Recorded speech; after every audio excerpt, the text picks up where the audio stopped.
play really is the way in which young children make sense of the world.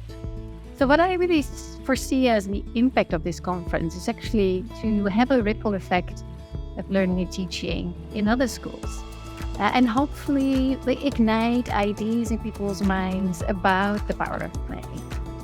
I think important skills that an early years educator should have is the ability to build relationships with children and families.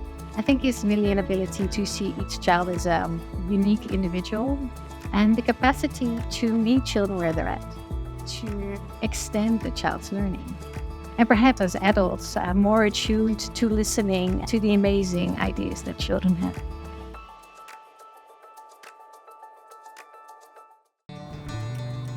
What I like about working in the library is how much children enjoy being here.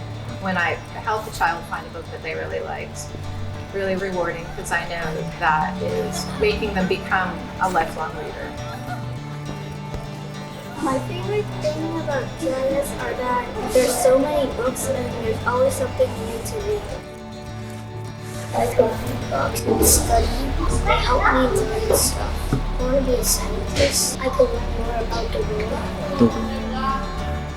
It helps create a reading culture in the school so that reading, they're kind of surrounded by literacy and reading is an everyday part of their life. It supports the curriculum if they need to find information, and it also kind of supports learning in general by creating a collaborative space for children to work together and learn.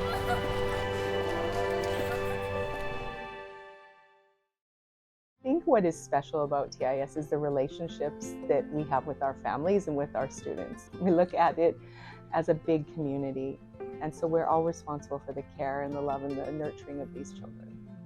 We're very much not a traditional system. We always like to say children need choice and they need voice.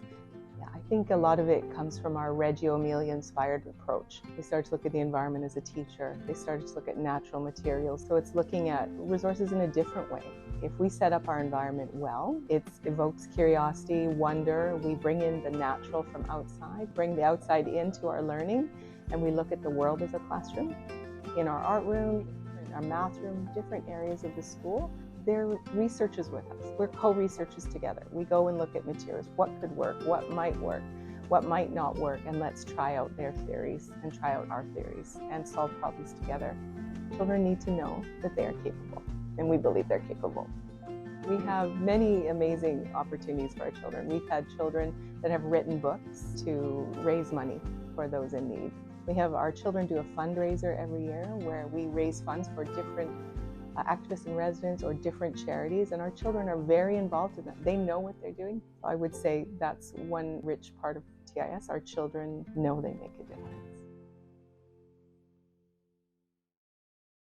We have a really nice space here, so we have a range of all different types of tools and materials for our different projects.